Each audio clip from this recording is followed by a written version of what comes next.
All right, so the Hawks head into Nashville, looking to close out the series, and move on to the second round. Uh, with that big fucking marathon game-winning goal by Brent Seabrook in game number five, or no, sorry, game number four. This was five. Yeah, so could the Predators hold off elimination, or could Chicago move on? Starting goalies, Chicago turned to Scott Darling again, who stepped in this series for Corey Crawford after that lousy game one. Uh, and for Nashville, it was Pecorine again, of course. They wouldn't really go to anyone else, I wouldn't imagine, ever. So yeah, could Nashville get themselves back in the series, or could Chicago close it out? The scoring opened 13:27 into the first. Brad Richards got the goal from Brian Bickle and the marathon man, Brent Seabrook. Uh, yeah, it was a nice little goal. Looks like it beat him 5-hole. Just snuck through. Uh, Brad Richards always seems to up his game in the playoffs. He's got a Conn Smythe winner. So he knows how to step up in the big game. Uh, just over a minute later, though, right off the faceoff, Philip Forsberg with a fucking beautiful release. Quick release. I don't even think Darling was not ready for this one. His second of the playoffs tied the game up. It was 1-1 after one. So Nashville doing everything they could really to stay in it there. That was really a beautiful goal by Forsberg. I'm sure Washington is regretting that pick now. Not that pick, sorry, that trade. They traded Philip Forsberg to Nashville for Martin Erat. Because I don't see why though. Like I knew he wasn't even that bad.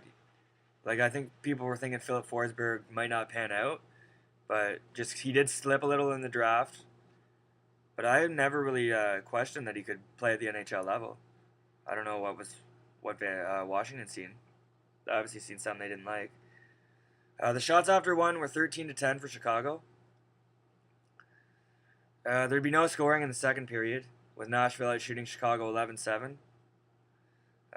Pretty quiet period, no rough stuff either, really, with only one penalty being called. Seabrook took a slashing penalty against Matt Cullen. It's really all to report about there in the second. So we go into the third, 1-1. Can Nashville get back in the series? Well, 47 seconds into the period, they sure looked like they wanted to, as James Neal made it 2-1 for Nashville. Great pickup too from Pittsburgh. Another guy. Nashville just seems to pick up these guys that other people don't want, or maybe can't afford. I don't know. It might have been more of a salary issue with James Neal, because James Neal was phenomenal in Pittsburgh. I couldn't see them getting rid of him without there being a good reason. And obviously Pittsburgh struggled since they got rid of him. They haven't been the same team at all without James Neal. But yeah, and then I'm trying to see here. Michael Roosevelt took an interference call. Matt Cullen again.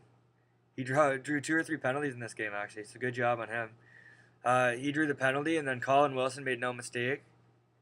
His fifth actually of the series. He's really been stepping it up. And 2 other players I think have been really good for Nashville right on the goal.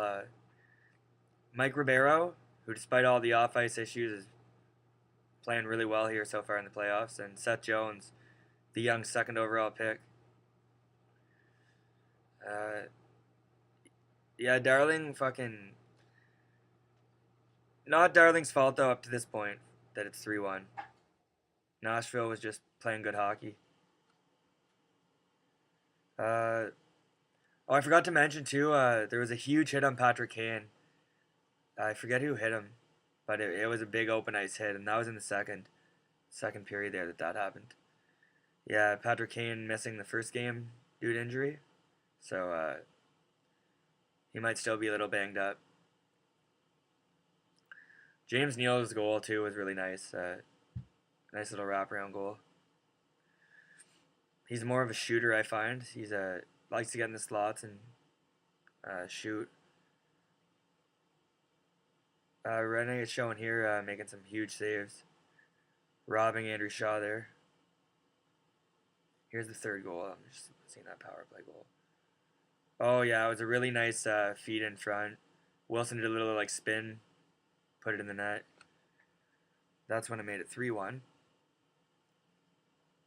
Oh, wow.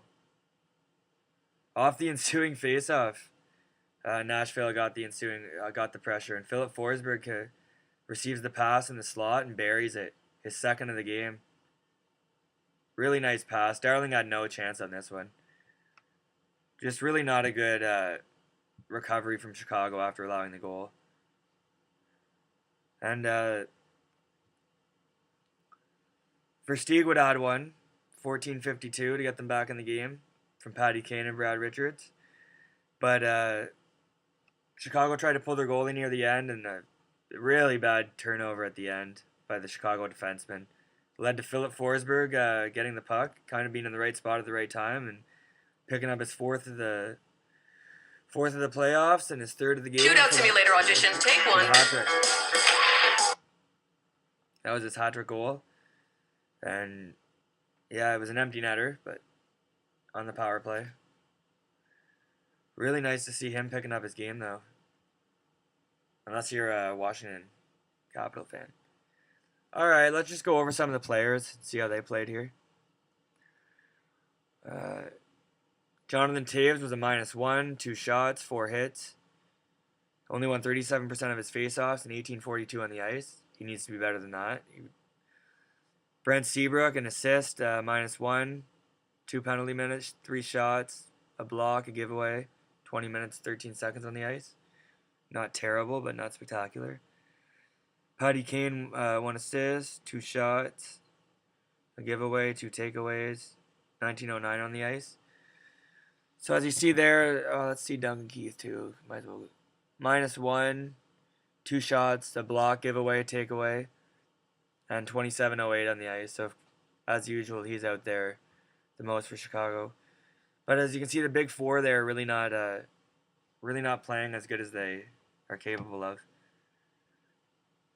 I think they're probably going to want to close that out in Chicago, though. Because they don't close that out in Chicago, yikes. You don't want to let Nashville get this back to Nashville for 7 games. Yeah, Darling allowed 24, stopped 24 of 28. Not a good night for him, 857 save percentage. Be interesting now, do they go back to Crawford, or are they going to stick it out with Darling? A few of those goals Darling had no chance on. Like the Blackhawks really didn't play their best game tonight, so be interesting to see what they do there. Nashville, some good players here.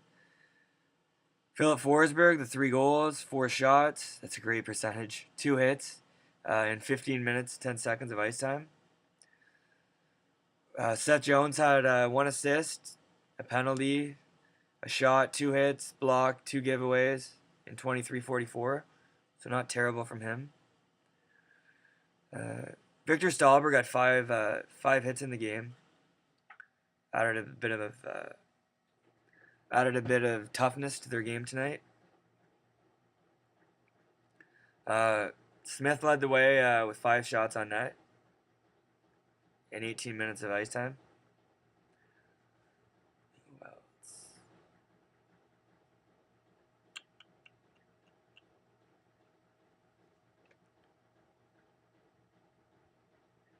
Yeah, Pekka